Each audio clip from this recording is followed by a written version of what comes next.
இயேசுவுக்கே புகழ். இன்றைய பாடங்கள் 2. முதலாவதாக, நாம் உண்ணும் பொழுது கடவுளுக்கு எவ்வளவு நன்றியுள்ளவர்களாக இருக்கிறோம். நாம் கிறிஸ்துவை பின்பற்றுகிறோமா? 7 அப்பங்களை 5000 பேருக்கு மேற்பட்டவருடன் பகிரும் பொழுது, அல்லது எம்மாவூஸ் என்ற ஊரில் தனது சீடர்களுடன் உணவருந்தும் பொழுது, கிறிஸ்து எப்பொழுதும் அப்பத்தை உயர்த்துவதன் மூலம் விண்ணுலகிற்கு நன்றி செலுத்துகிறார். கிறிஸ்தவர்களாகிய நாம் ஏன் நம் அன்றாட உணவாகிய நற்கருணையை நன்றியுடன் பகிர்ந்து கொள்வதில்லை? நம் உணவுக்கு முன் அவருக்கு நன்றி தெரிவிப்பதன் மூலம் நம் ஆவிக்குரிய ஆற்றலை நாம் ஏன் உயர்த்தக்கூடாது? உண்ணும் பொழுது சிறு குழந்தைகள் தொலைக்காட்சியிலோ அல்லது அலைபேசிகளிலோ எதையாவது பார்த்து ரசித்துக் கொண்டிருப்பதை நாம் காணலாம். பெரும்பாலும் குடும்பங்களும் நண்பர்களும் ஒன்றாக கூடி சாப்பிடுவதில்லை. எம்மாவூசில் இருந்ததைப் போல ஆசீர்வாதம் மற்றும் ஒற்றுமை ஆகியவற்றிற்கான நன்றியுடன் ஒரு சிறிய ஜெபத்துடன் உண்ணத் தொடங்குங்கள். இது உங்கள் ஜெபமாக இருக்கலாம். ஆண்டவராகிய இயேசுவே, இன்று எம்மாவூசில் இருந்ததைப் போல எம் விருந்தினராக வாரும் ஐயா. எம் வாழ்வாதாரத்தை ஆதரித்து எம் தட்டுகளில் தேவையான உணவு இருக்கும் வகையில் ஆசீர்வதித்ததற்காக நன்றி. இறை ஊட்டத்தை நோக்கி எம்மை வழிநடத்தும்.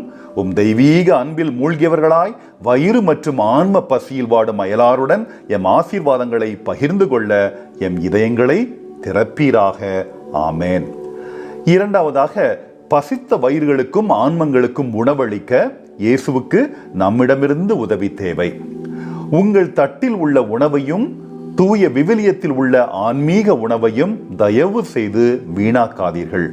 இந்த உணவை பகிர்ந்து கொண்டு அயலாரின் வயிற்றையும் ஆன்மாவையும் திருப்திப்படுத்த முயற்சியுங்கள்.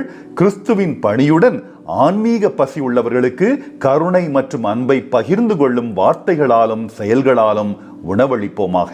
உங்கள் பணிக்கு முன்பாக அன்னை தெரேசா அல்லது பிற புனிதர்களைப் போல புனித நற்கருணையில் அவரது சொந்த உடலாலும் இரத்தத்தாலும் திருவிவிலியம் வழியாக கடவுளின் வார்த்தையாலும் உணவளிக்க உங்களையே நீங்கள் தயார்படுத்திக் கொள்ளுங்கள். உங்கள் குடும்பம், பள்ளி, பல்கலைக்கழகம், நண்பர்கள், வேலை செய்யும் இடம் அல்லது சுற்றுப்புறத்தில் உங்களுக்காக கொடுக்கப்பட்ட சகோதரத்துவ கூட்டம் அனைத்தும் உங்களுக்கு ஒரு உண்மையான ஆசீர்வாதம் தான். சாலமோன் அல்லது யெரொபெயாம் போன்ற அரசராக தயவு செய்து நடிக்காதீர்கள். உங்கள் சுய மாட்சி குறித்த பயம் மற்றும் கோபத்திலிருந்து விலகுங்கள். கிறிஸ்துவின் இறை மாட்சிக்காக சமூகமாக ஒன்றுபடுங்கள். அப்பொழுது பிறருக்கான உங்கள் பணி அர்த்தமுள்ளதாக இருக்கும் மற்றும் நிறுத்த முடியாததாகவும் இருக்கும். ஆமேன்.